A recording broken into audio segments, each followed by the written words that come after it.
I stood in the grand hall of the swanky downtown hotel, my son's words, "Mom, you're embarrassing us," still echoing in my ears. It was his promotion party, a night meant for celebration. Yet there I was, feeling like an outsider in my own family. And little did he know, a week later, I would be signing papers to buy the very company that granted him that promotion. Let's rewind a bit, shall we? It all started with little Johnny, my pride and joy, whom I raised with every ounce of love and care. As he grew older, the demands of his career in corporate America took precedence. I understood, or at least tried to. After all, I was once in his shoes, balancing deadlines with PTA meetings. But the distance between us widened, and that party was the breaking point. I remember waking up that morning in my cozy suburban house with the smell of freshly brewed coffee, accompanied by the sound of birds chirping outside my window. It's those simple pleasures that bring warmth to my days. I often reminisce about reading my favorite novels and knitting sweaters for the local charity. But that night, at Johnny's event, surrounded by the city's elite, his dismissiveness was a cold splash of reality. At the party, while others smirked and whispered, I clung to my dignity, remembering a time when a mother's presence was a source of pride, not embarrassment. Johnny had become someone else, swept away by ambition and society's expectations. I left the party, resolved to show him that this old lady still had a few tricks up her sleeve. This is the story of how a mother's love transformed into an unexpected business move. If you understand that family should never dim your light, but instead help you shine, subscribe to my channel and hit the bell icon, because you won't want to miss how this journey unfolds. As I sat in my car outside that glitzy hotel, the city lights blurring through the tears I refused to let fall, I felt a fire ignite in my chest. Johnny's words, "Mom, you're embarrassing us," weren't just a fleeting jab from a stressed-out son. They were a symptom of something deeper, a rift that had grown between us over the years, fueled by his relentless ambition and the world he'd chosen to inhabit. A world that seemed to have no place for me. But I wasn't about to let that stand. I wasn't just some outdated relic to be tucked away in a suburban corner. I had built a life, a career, long before Johnny ever stepped into a boardroom, and I was going to remind him of that. This wasn't just about pride. It was about reclaiming my worth, not just as his mother, but as a woman who had fought tooth and nail for everything she had. Driving home that night, the quiet of the suburbs enveloped me, a stark contrast to the cacophony of the party. My house, a modest 2-story colonial with a wraparound porch, stood as a silent witness to decades of memories. It was more than just a building. It was the heart of our family, the place where Johnny had taken his first steps, where we'd celebrated every milestone with homemade cakes and laughter. The old oak tree in the backyard still bore the scars of the treehouse we'd built together when he was 8. I'd saved for months to buy the lumber, hammering every nail myself while Johnny handed me tools with his tiny, eager hands. That house, that tree, they were symbols of everything I'd poured into raising him, of a bond I thought was unbreakable. But now, as I unlocked the front door and stepped into the dimly lit foyer, I couldn't shake the feeling that I was losing not just Johnny, but the very essence of what that house represented. The next morning I woke to the familiar scent of coffee brewing in my ancient percolator, a relic from my own mother's kitchen. I wrapped myself in a knitted shawl, another of my charity projects, and sat at the kitchen table, staring out at the backyard. My mind kept replaying the party, the smirks of Johnny's colleagues, the way his wife Laura had barely acknowledged me. Laura, with her perfectly tailored dresses and icy smiles, was the embodiment of the corporate world Johnny had married into, both literally and figuratively. She wasn't just my daughter-in-law. She was, in many ways, the antagonist in this chapter of my life. Her disdain for me wasn't overt, at least not at first. It came in subtle jabs, microaggressions that stung more than any outright insult. At the party, she'd glanced at my simple navy dress, a perfectly fine outfit I'd worn to countless events, and murmured, "Oh, how quaint." Her tone dripped with condescension, as if my very existence was a quaint little anachronism, something to be tolerated but never respected. And Johnny, standing beside her, hadn't said a word in my defense. That silence hurt more than her words. Laura's motivations weren't hard to guess. I'd seen it in her eyes the first time we met, when Johnny brought her home during his college years. She came from a world of privilege, of old money and country club memberships, and I was the working-class mother who didn't fit into her polished narrative. I think she resented me for the influence I still had over Johnny, for the fact that, deep down, he still sought my approval even as he chased hers. But more than that, I suspected it was greed and control that drove her. Johnny's promotion at the tech startup, Nexus Wave, wasn't just a career milestone. It was a stepping stone to the kind of wealth and status Laura craved. And I, with my homemade casseroles and suburban sensibilities, was a threat to the image she was crafting for their family.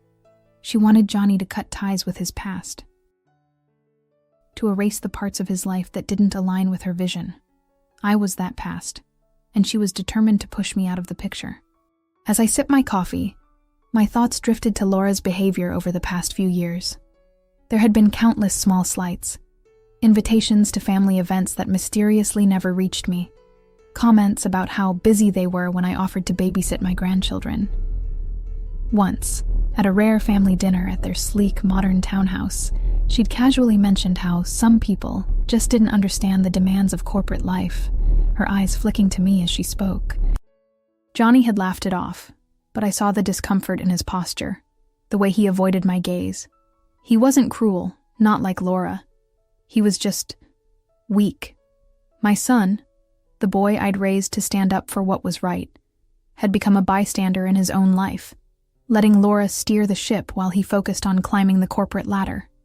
I couldn't help but wonder if he even realized how much he'd changed, or if he was too caught up in the whirlwind of ambition to notice. That afternoon, I decided I couldn't wallow in hurt feelings any longer. I needed to talk to someone, to get this weight off my chest before it crushed me. So I called up my oldest friend, Margaret, a retired school teacher who'd been by my side through every triumph and heartbreak. We'd met in our 20s at a local book club, bonding over our shared love of Jane Austen and strong black coffee. Margaret had a way of cutting through the noise, of seeing the heart of a matter with a clarity I envied. I drove over to her house, a cozy bungalow on the other side of town, and found her in her garden, pruning roses with the same meticulous care she'd once applied to grading essays. "Ellen, you look like you've got the weight of the world on your shoulders," she said as soon as she saw me, brushing dirt off her hands and pulling me into a hug. We settled on her porch with a pitcher of iced tea, the late afternoon sun casting long shadows across the yard. I poured out everything: the party, Johnny's words, Laura's snide remarks, the way I felt like a stranger in my own family. Margaret listened quietly, her sharp gray eyes studying me over the rim of her glass. "Sounds to me like Laura's got her claws in deeper than you thought," she said finally, setting her glass down with a decisive clink. "But Johnny, he's still your boy, Ellen. He's just lost his way. And as for Laura, well, she's the kind of woman who thinks power comes from pushing other people down. You can't let her win. You've got more fight in you than she'll ever understand." Margaret's words stuck with me as I drove home. She was right. I couldn't let Laura's petty games define me. But it wasn't just about standing up to her. It was about showing Johnny that I wasn't some outdated burden to be cast aside. I had value, not just as his mother, but as a person with my own dreams and capabilities. And that's when the idea started to form. A whisper in the back of my mind that grew louder with every mile. Nexus Wave, the company Johnny worked for, was a rising star in the tech world, but I'd heard rumors through old business contacts that it was struggling behind the scenes, overextended and ripe for a takeover. I'd spent years in the corporate trenches myself, back when Johnny was in diapers, managing accounts and brokering deals for a mid-sized firm, before I stepped back to focus on family. I still had connections, still had a nest egg I'd built through careful investments. What if I could turn the tables in a way no one saw coming? Over the next few days, I dug into research, poring over financial reports and industry news late into the night. My dining room table became a war room, covered in spreadsheets and sticky notes. I reached out to an old colleague, Tom, who now worked as a consultant for venture capital firms. Over coffee at a local diner, I laid out my plan, my voice steady even as my heart raced. Tom raised an eyebrow, but I could see the wheels turning in his head. "It's a long shot, Ellen," he warned. "But if you can pull together the capital, there's a window here. Nexus Wave's board is desperate for a lifeline. They're bleeding cash on failed projects." That conversation was the push I needed. I spent hours on the phone with investors, leveraging every connection I'd made over the years. I cashed in savings, took out loans, and even sold off a few cherished heirlooms, pieces of jewelry my late husband had given me, each one a painful reminder of a life I'd once shared. But I told myself it was worth it. This wasn't just about money or power. It was about proving a point, about protecting the legacy of that house in the suburbs, the one that held all my memories of Johnny before the world changed him. Meanwhile, Laura's microaggressions didn't stop. She called me one afternoon, her voice dripping with false sweetness, to check in. "I just wanted to make sure you're okay after the party, Ellen," she said, though I could hear the smirk in her tone.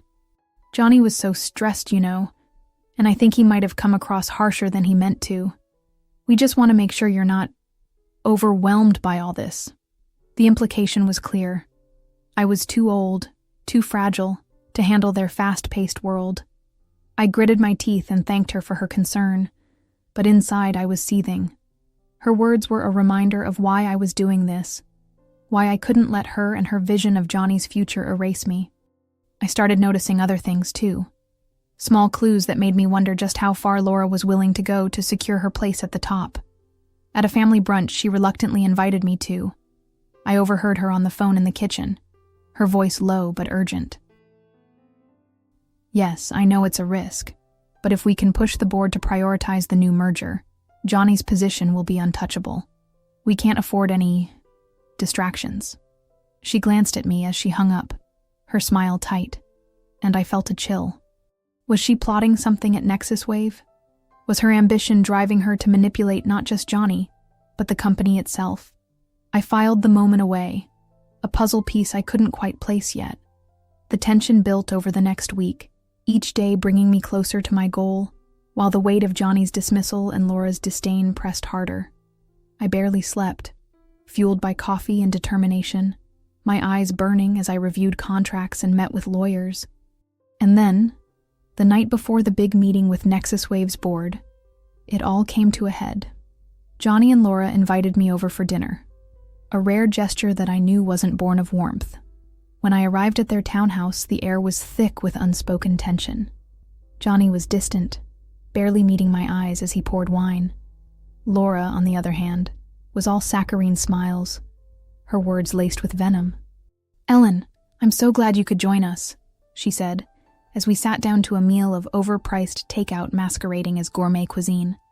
"I was just telling Johnny how important it is to keep family close, even when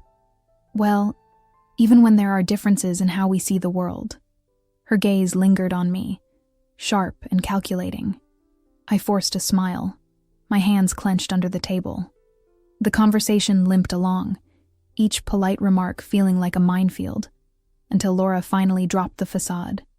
"You know, Ellen," she said, setting down her fork with deliberate care, "I think it's so admirable how you've managed on your own all these years. But sometimes it's best to step back. Let the younger generation take the reins. Johnny's doing so well at Nexus Wave, and I'd hate for anything, or anyone, to distract him from that. You wouldn't want to be a burden, would you?"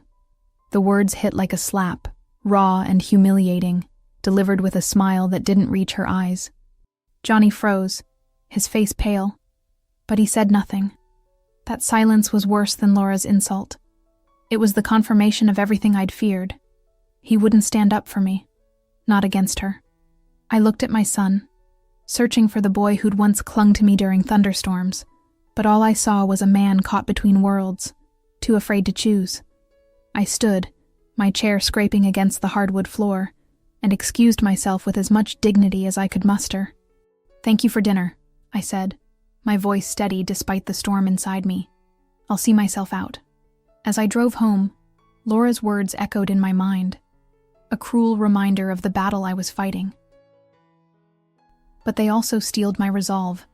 Tomorrow, I would walk into that boardroom and sign the papers that would change everything. I wasn't just buying Nexus Wave to prove a point.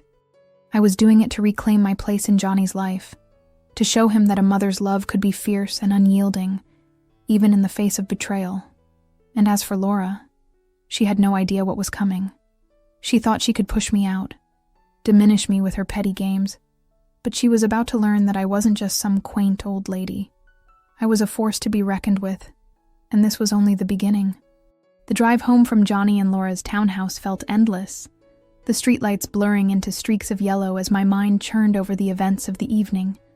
Laura's words, "You wouldn't want to be a burden, would you?" cut deeper than I'd expected, each syllable a deliberate jab meant to belittle me. And Johnny's silence, that gut-wrenching absence of defense, was a wound all its own. I gripped the steering wheel tighter, my knuckles whitening, as I pulled into my driveway. The house loomed before me, its familiar silhouette a bittersweet reminder of everything I was fighting for. This wasn't just about pride or some petty family squabble. It was about preserving the bond I'd spent a lifetime building with my son, a bond Laura seemed hell-bent on severing. But as I stepped inside and flicked on the porch light, I felt a shift within me. Tomorrow was the day. The meeting with Nexus Wave's board was my chance to turn the tables, to show both Johnny and Laura that I wasn't going anywhere. I wasn't a burden. I was a fighter.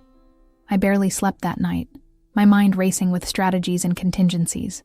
By the time the first light of dawn crept through my bedroom curtains, I was already up, dressed in a crisp blazer and slacks, a throwback to my corporate days. I stood in front of the mirror, smoothing down my hair, and took a deep breath. The woman staring back at me wasn't just Johnny's mother or Laura's punching bag. She was Ellen Harper, a woman who'd once negotiated cutthroat deals and balanced budgets with a baby on her hip. I grabbed my briefcase, stuffed with contracts and financial projections, and headed out the door. The air was crisp, the kind of early autumn morning that carried a hint of change. I felt it in my bones. This was the start of something monumental. The Nexus Wave headquarters was a sleek glass monstrosity in the heart of the city, all sharp angles and cold steel. As I walked through the revolving doors, my heels clicking against the polished marble floor, I felt a surge of adrenaline. The receptionist, a young woman with a headset and a practiced smile, directed me to the boardroom on the 32nd floor. The elevator ride was agonizingly slow, each floor ticking by like a countdown to a battle I wasn't entirely sure I could win. But I had to try. For myself, for Johnny, for the memory of the family we'd once been. The boardroom was already buzzing when I arrived, a dozen suits seated around a long mahogany table, their voices a low hum of corporate jargon. I recognized a few faces from industry events years ago, though they didn't seem to place me. Why would they? I was just a middle-aged woman in a sea of power players. But I straightened my shoulders and took a seat near the head of the table, my briefcase a shield against their curious glances. Tom, my old colleague, was there as promised, giving me a subtle nod from across the room. He'd done his part, greasing the wheels with key investors and board members over the past week. Now it was up to me. The meeting began with the usual formalities: reports on quarterly losses, updates on failed projects, murmurs of concern about the company's overextension. I listened quietly, biding my time, until the chairman, a grizzled man with a voice like gravel, opened the floor to proposals for restructuring. That was my cue. I stood, my heart pounding but my voice steady, and introduced myself as a potential investor with a plan to stabilize Nexus Wave. I laid out my strategy with precision: cost-cutting measures, a pivot to more sustainable projects, and an infusion of capital from my coalition of backers. I could feel the room shift as I spoke, skepticism giving way to intrigue. By the time I sat down, the chairman was leaning forward, his fingers steepled, and several board members were exchanging looks of cautious optimism. The discussion that followed was grueling, a barrage of questions about my credentials, my funding sources, and my long-term vision. I answered each one with the confidence of someone who'd spent weeks preparing, who'd cashed in her life savings and sold off heirlooms for this very moment. Tom chimed in when needed, vouching for my track record and the viability of my plan. After nearly 2 hours of debate, The chairman called for a recess to deliberate. I stepped out into the hallway, my legs shaky but my resolve intact, and waited. When they called me back in, the chairman's expression was unreadable. "Ms. Harper," he began, his tone measured. "Your proposal is unconventional, and your entry into this arena is unexpected. But the board has agreed to move forward with your investment. We'll finalize the paperwork over the next few days, pending a few conditions." He slid a contract across the table, and I scanned it quickly, my pulse racing.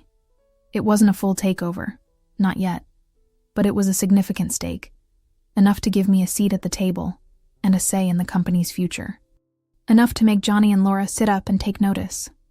I signed with a steady hand, the pen scratching against the paper like a declaration of war. As I left the building, the weight of what I'd just done settled over me. I'd poured everything into this. My savings, my time, my heart. There was no turning back now. But instead of fear, I felt a strange exhilaration. For the first time in years, I wasn't just reacting to the world around me. I was shaping it.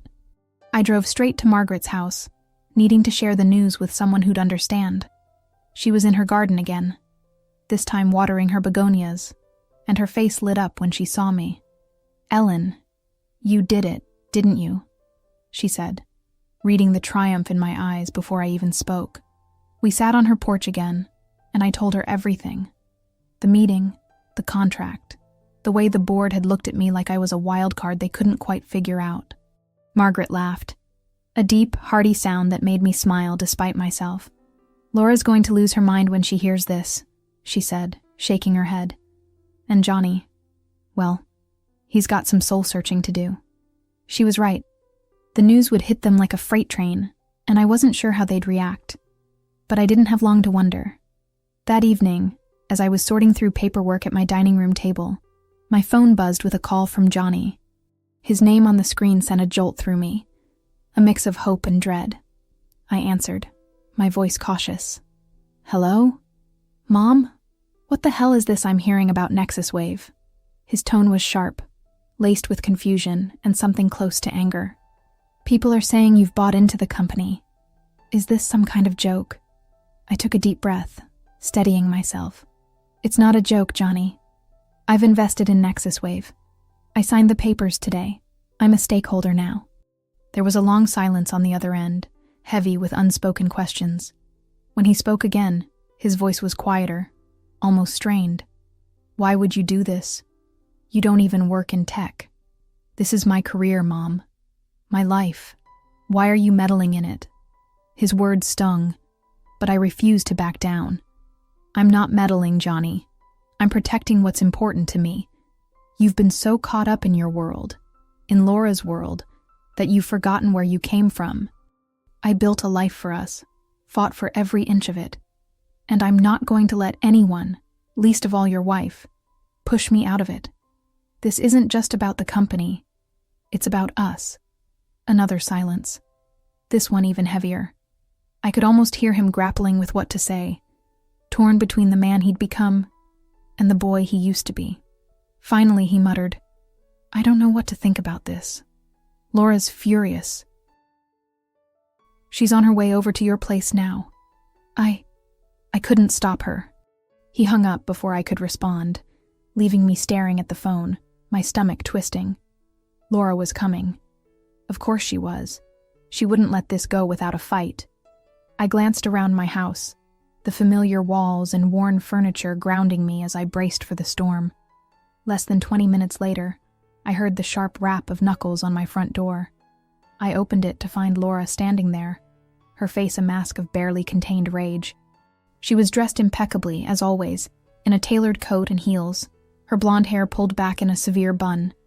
But her eyes, those icy blue eyes, burned with something I hadn't seen before. Panic, maybe. Or desperation. "Ellen," she said, her voice tight. "We need to talk. Now." She didn't wait for an invitation, brushing past me into the living room as if she owned the place. I closed the door behind her, my jaw set, and followed her in. She stood near the fireplace, her arms crossed, and turned to face me with a look that could have frozen fire. "I don't know what game you think you're playing," she began. Her words clipped. "But this little stunt with Nexus Wave ends tonight. Do you have any idea what you've done? You've humiliated Johnny, undermined his position, and made a mockery of everything we've worked for. I'm not going to let you drag us down with your delusions of relevance." Her words were venomous, each one designed to cut, but I stood my ground. "I'm not playing a game, Laura. I'm taking a stand. You've spent years trying to erase me from Johnny's life, treating me like I'm some outdated piece of baggage. But I'm his mother, and I'm not going anywhere. I bought into Nexus Wave because I have the skills and the resources to make a difference, not because I'm trying to hurt anyone. If you're humiliated, maybe you should ask yourself why you're so threatened by me." Her lips pressed into a thin line, and for a moment I thought she might lash out physically. But instead, she took a step closer, her voice dropping to a dangerous whisper. "You think you've won, don't you? You think this makes you some kind of hero? Let me make this clear, Ellen. I've invested too much in Johnny's career, in our future, to let you ruin it. So here's what's going to happen. You're going to sign over your shares to me. Tonight. I've already had my lawyer draw up the paperwork." She reached into her purse and pulled out a folded document, slamming it down on the coffee table. "Sign it, and we'll pretend this never happened. Refuse, and I promise you, I'll make sure Johnny cuts you out of his life for good. No more family dinners, no more holidays, no more access to your grandchildren. You'll be nothing to him. I'll see to it." Her demand hit me like a punch to the gut, raw and absurd in its audacity. Sign over my shares? Hand over the one thing that had given me a foothold in this fight? And the threat, cutting me off from Johnny, from my grandchildren, was a low blow, even for her. I stared at the document on the table, my hands trembling not with fear, but with a rising fury. This wasn't just about control anymore. This was personal, a direct attack on everything I held dear. "No," I said, my voice low but unyielding. "I'm not signing anything. You don't get to dictate my place in my son's life, Laura. You don't get to threaten me into submission. I've spent decades building a family, pouring my heart into Johnny, and I'm not going to let you tear that apart because you're afraid of losing control. You've underestimated me for the last time." Her eyes narrowed, a flicker of surprise passing through them before the mask of contempt returned. "You're making a mistake, Ellen. Johnny listens to me, not you. He'll do what I say in the end. You're just prolonging the inevitable." "Maybe," I said, stepping closer, my voice rising with every word. "But I'm not the one who's scared here. I see you, Laura. I see how desperate you are to keep Johnny under your thumb, to mold him into someone he's not. You're not protecting him. You're suffocating him. And deep down, you know he still loves me, still values me, and that terrifies you. That's why you're here, throwing out ultimatums, because you're losing your grip and you can't stand it." Her face flushed, a crack in her perfect composure, but she didn't back down. "You're delusional," she spat. "Johnny's moved on from this quaint little life you cling to. He's better than this, better than you, and I'm going to make sure he stays that way." She reached for the document again, shoving it toward me with a trembling hand. "Sign it, Ellen, or I'll make sure every memory you have of this house, of your precious family, turns to ash." That was the moment I snapped. The house, my house, the heart of every memory I had with Johnny, was sacred. It wasn't just brick and mortar. It was the symbol of everything I'd fought for, everything I was still fighting for. I snatched the document from her hand and tore it in half, the sound of ripping paper echoing in the quiet room. "Get out," I said, my voice shaking with rage. "Get out of my house, Laura. You don't belong here, and you never will. You want a war? Fine, you've got one. But I'm not the weak, outdated woman you think I am. I've survived more than you could ever imagine, and I'll be damned if I let you take my family from me." For a moment, she stood frozen, her mouth slightly open, as if she couldn't believe I'd defied her so openly. Then, without another word, she turned on her heel and stormed out, the door slamming behind her. I stood there, the torn paper still in my hands, my chest heaving. The confrontation had left me raw, exposed, but also strangely empowered. I'd said what needed to be said, laid bare the truth of Laura's manipulations and my own unyielding resolve. But I knew this wasn't the end. If anything, it was the spark that would ignite an even bigger fire. I sank onto the couch, the weight of the day crashing over me. I needed Johnny to know my side, to understand why I'd done this. So I picked up the phone and dialed his number again, my fingers trembling. He answered on the third ring, his voice weary. "Mom, I can't do this right now.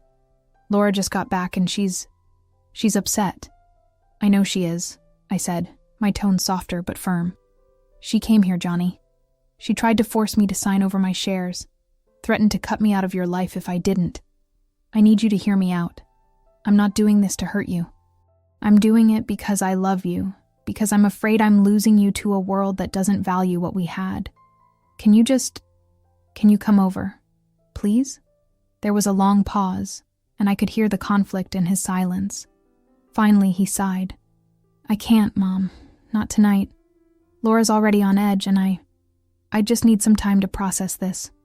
I'll talk to you soon, okay?" He hung up before I could protest, leaving me with a hollow ache in my chest. I'd appealed to him, reached out one last time, and he'd failed to meet me halfway. It hurt, more than I could put into words, but it also clarified something. I was in this fight alone now.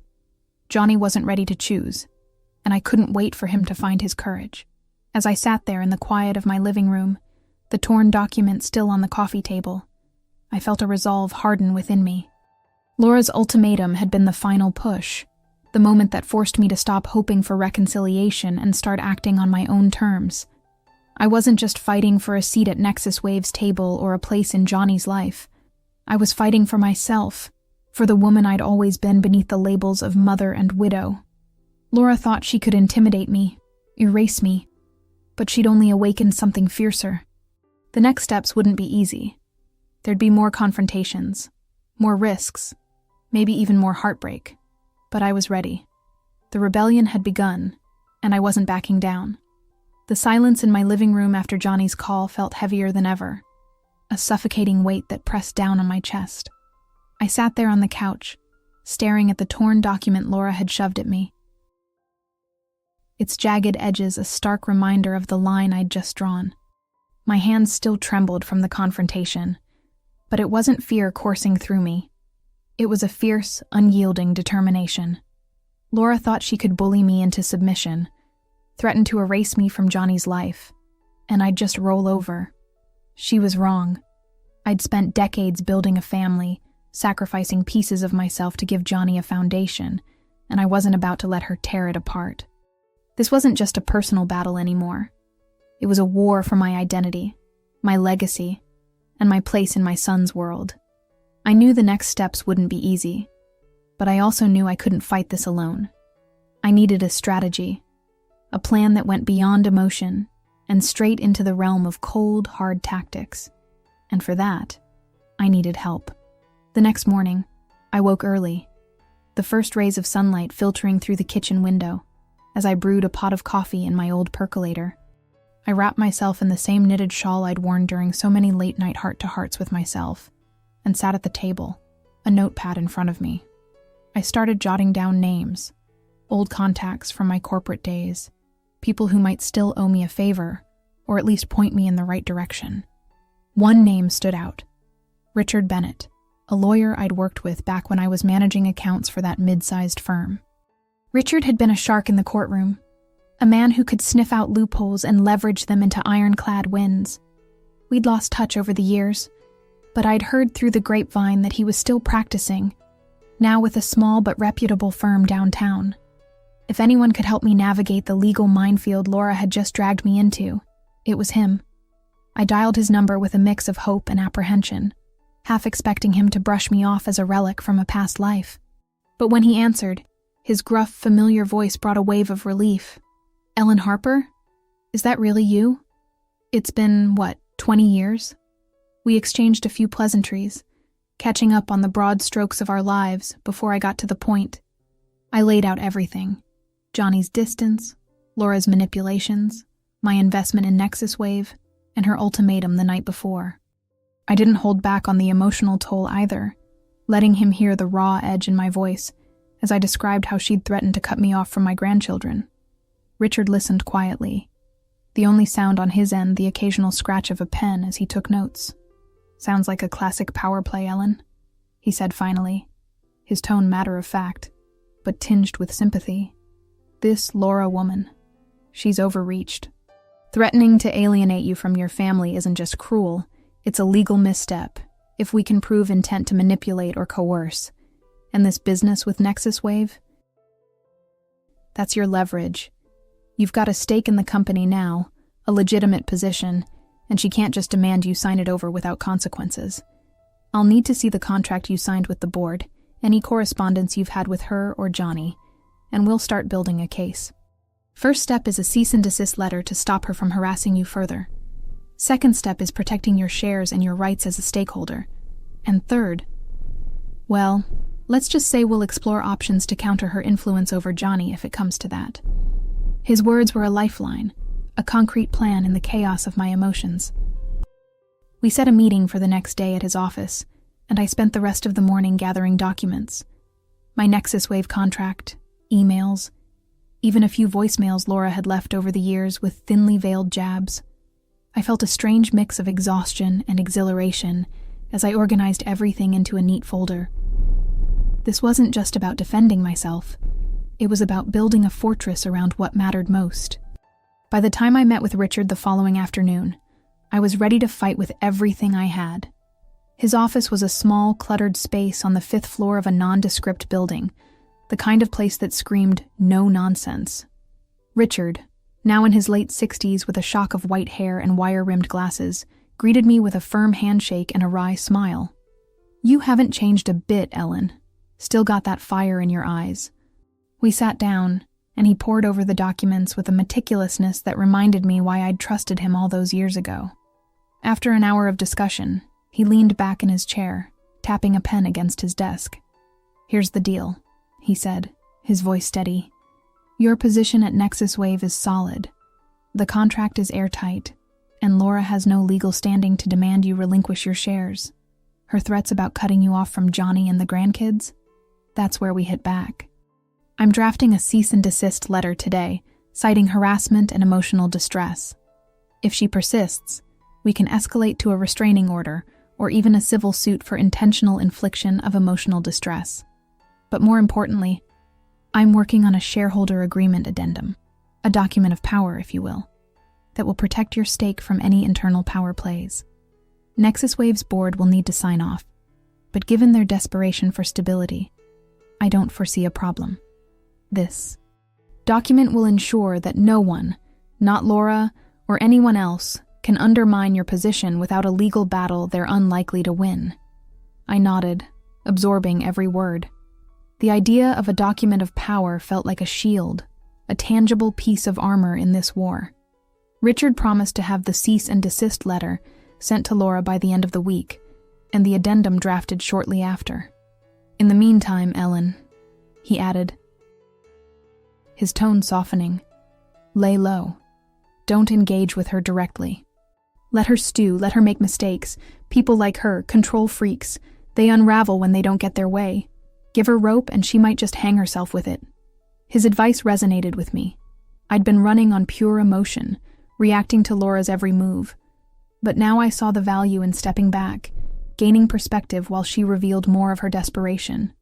So, I decided to take a temporary retreat. I called Margaret and asked if I could stay with her for a few days, just to clear my head and let the dust settle. She was thrilled, of course, insisting I bring nothing but myself.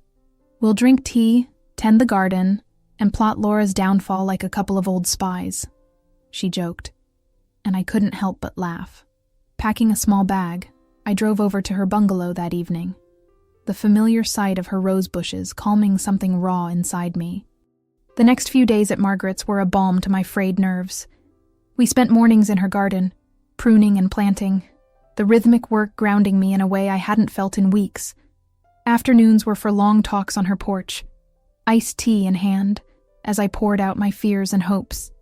Margaret, ever the voice of reason, reminded me of my strength, of the woman who'd raised Johnny single-handedly after my husband passed, who'd balanced a career and motherhood with a grit Laura could never comprehend.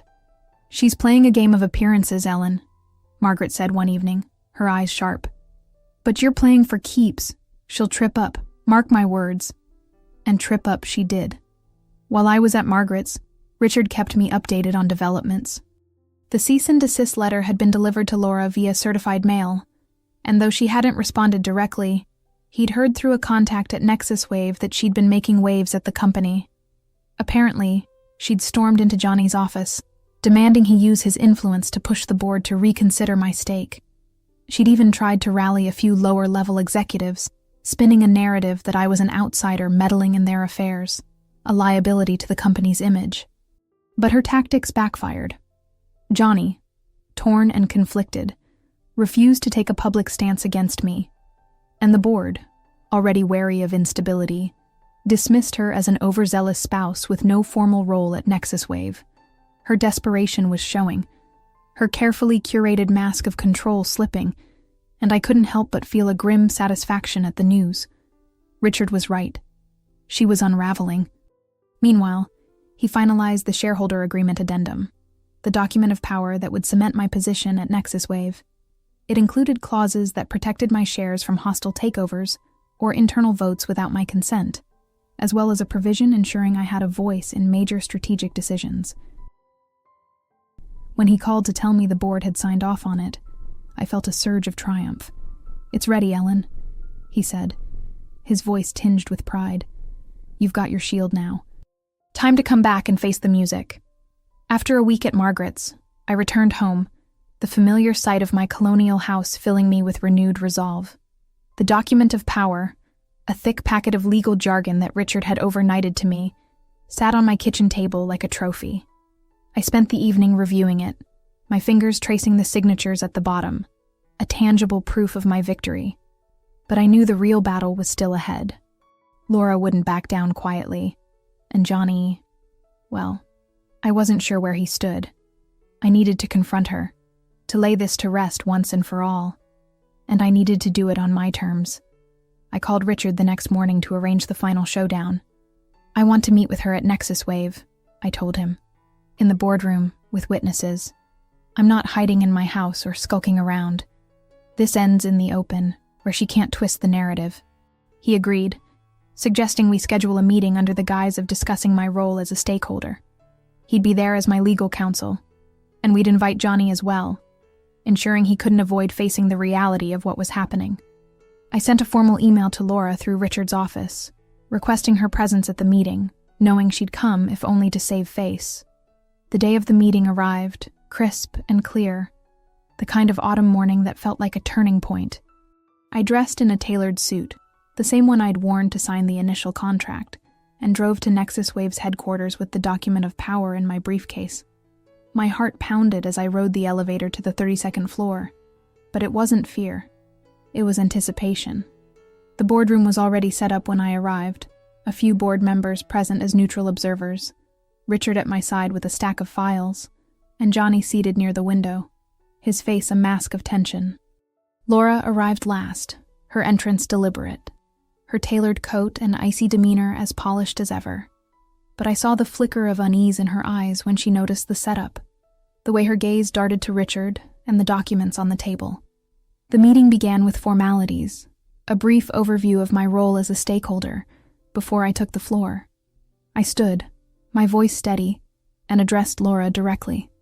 "I invited you here today, Laura, because it's time to put an end to the games. You've spent years trying to push me out of Johnny's life, belittling me, threatening me, and most recently, demanding I sign over my shares in this company. Last week you came to my home with an ultimatum, threatening to cut me off from my son and grandchildren if I didn't comply. That stops now." I slid the cease and desist letter across the table, Richard's signature prominent at the bottom. "This is a legal notice to cease all harassment. Any further attempts to intimidate or coerce me will result in legal action." Her face tightened, but I didn't stop there. I pulled out the document of power, the shareholder agreement addendum. and held it up for all to see. "And this," I continued, "is my protection. This document, signed by the board, ensures my position at Nexus Wave is secure. My shares, my voice, my role, they're untouchable without my consent. You have no power to demand anything from me, Laura. Your threats hold no weight, and your attempts to manipulate this company or my family end here." The room was silent, the weight of my words hanging in the air. Laura's composure cracked, her lips pressing into a thin line as she struggled for a response. "This is ridiculous," she finally spat, her voice sharp but lacking its usual venom. "You're making a spectacle out of nothing, Ellen. I was only trying to protect Johnny's career, our family's future. You're the one who's overstepped, meddling in a world you don't belong in." I shook my head, unfazed. "No, Laura. You overstepped the moment you decided I was a threat to your perfect little image. I belong here because I earned it, through years of hard work, sacrifice, and now this investment. I'm not just Johnny's mother. I'm a stakeholder, a fighter, and I'm not going anywhere. If you can't accept that, then that's your problem, not mine." Johnny, who'd been silent until now, shifted in his seat, his eyes meeting mine for the first time. I saw conflict there, a storm of guilt and realization, but also something softer. Recognition, maybe, of the mother who'd always fought for him.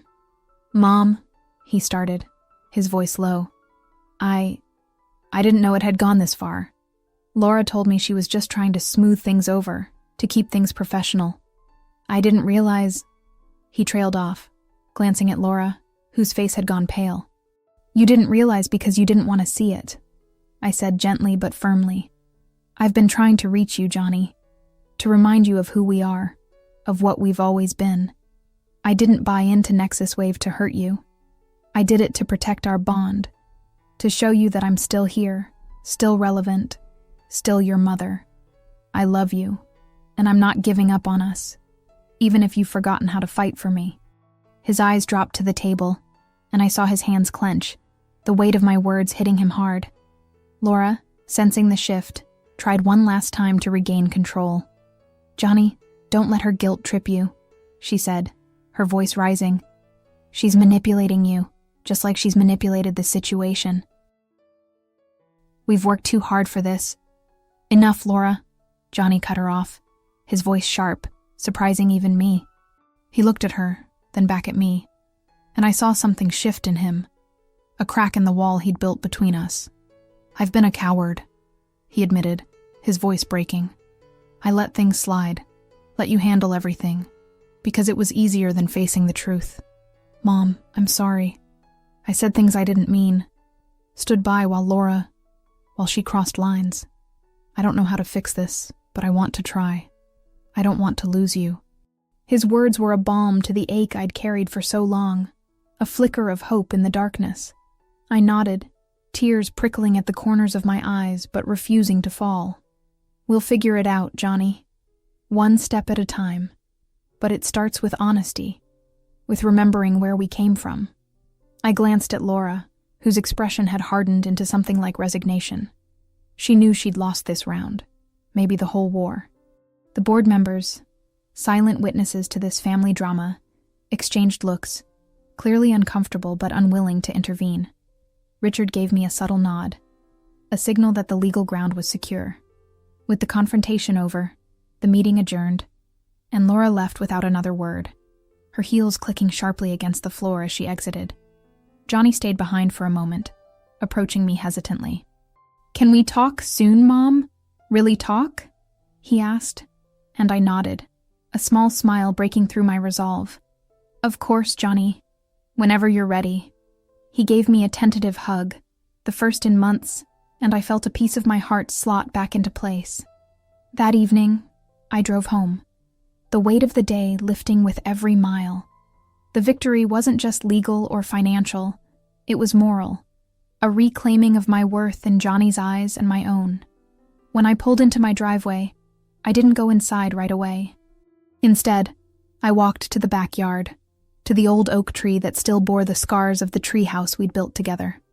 I ran my hand over the rough bark, memories of Johnny's laughter echoing in my mind. This tree, this house, they were more than symbols now. They were proof of what I'd fought for, what I'd won. I sat on the grass beneath its branches, letting the quiet of the evening wash over me, reconnecting with the peace I'd almost lost. For the first time in weeks, I felt whole again, not just as Johnny's mother, but as Ellen Harper, a woman who'd faced down betrayal and come out stronger. And so, that's how I took back my place in my son's life, not with anger or spite, but with a fierce, unyielding love that even Laura couldn't break. Justice, though hard won, prevailed in the end. If this story resonated with you, please leave a like. It means the world to me. And I want to hear from you in the comments. Have you ever had to fight for your worth in the face of family conflict? How did you find the strength to stand your ground? Share your experiences with me. And of course, don't forget to subscribe for more stories of resilience and triumph. Until next time, take care.